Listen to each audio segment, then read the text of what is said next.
the best case is that you know blockchains continue to prosper and we figure out scalability so that people can actually start doing things on all of the amazing use cases that people have been talking about, instead of today where a lot of the great stuff gets priced out because transaction fees are at $5 to $10. And then we see a lot of different amazing applications happening on blockchains. It could be like DAOs creating new ways for people to interact and organize with each other, new ways for artists to get funded, and just all sorts of these amazing things. And there's just enough public support and just enough people that see that look, crypto is clearly doing a lot of good things, and there are definitely areas where there's tensions, but there's areas where there's tensions, like there could be some kind of creative and interesting approaches that get figured out, right? Like, the concept of corporate taxes, for example, right? Like, that would disappear as a revenue stream if theoretically corporations just all get replaced by DAOs. But I don't know, like maybe there's some other creative way by which DAOs themselves can kind of be have some kind of encoded governance that ensures that they have at least some kind of bias towards serving the global public good.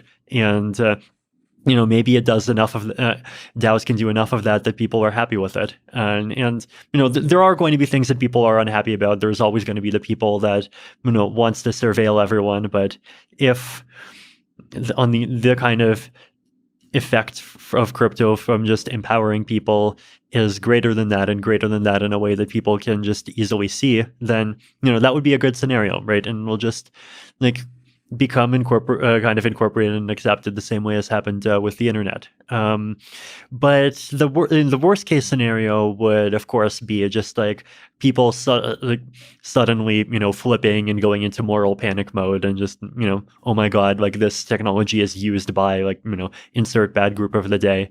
And then I don't think governments have the ability to ban crypto to the extent of just preventing blockchains from existing, but they definitely have the ability to really marginalize it, right?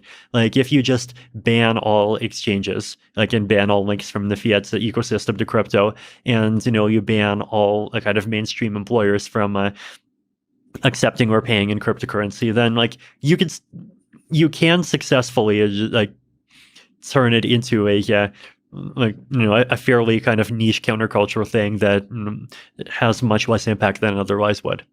So it's somewhere between the good scenario and the bad scenario. I'm obviously hoping for the good. There's always that possibility, but at the same time, I think if you look at, the world as a whole and the way all the other technological trends are going, in-person surveillance is just going up every year, right? Yeah. If you commit a crime in, meat space, it's getting harder and harder to get away with it. So if he wants to do something, and this is something that's just happening as a result of, just better technology, information transparency. A lot of it's hard to prevent, even if you really tried. So the world where things go dark to such an as the police hawks sometimes like to say, to such an extent that oh my God, the criminals are committing crimes with impunity and we can't see anything. That just seems unlikely. But on the other hand, the world where there just is no privacy, for example, or the world where there just is no ability to kind of act outside of the confines of mainstream institutions, that's something that's more realistic, and that seems like something that could lead to a lot of scary things, right? And even from a government's point of view, right? I think governments over the last few years, a lot of them, they're very worried about sovereignty. They're worried about if their countries, economies, and social environments are just completely dependent on basically foreign tech companies controlled by foreign governments. Governments are not on team government, right? It's the Indian government is on team India, the Russian government is on team Russia, and so forth, right? So they don't want the us to be able to like have this big backdoor into everything. So I mean, I do think that a balance is needed, but at the same time, I do think I guess I definitely like worry more about the possibility that just like without things like crypto, kind of acting outside of institutions becomes too impossible. And I don't even necessarily mean outside of governments, even just outside of corporations, like becomes too impossible, and there's just like terrible things that come as a result. And if things going in the other direction, like it obviously is a risk, but at the same time, I think in the long term, like a crypto can potentially even like offer the set of like the kinds of things that just like payment processors as companies try to restrict you from is much larger than the set of things that's illegal, right? Right. Like part of that is because they want to be super conservative, and like the more layers you have, the more they're like conservative because they're scared of what the layer below them will do to them.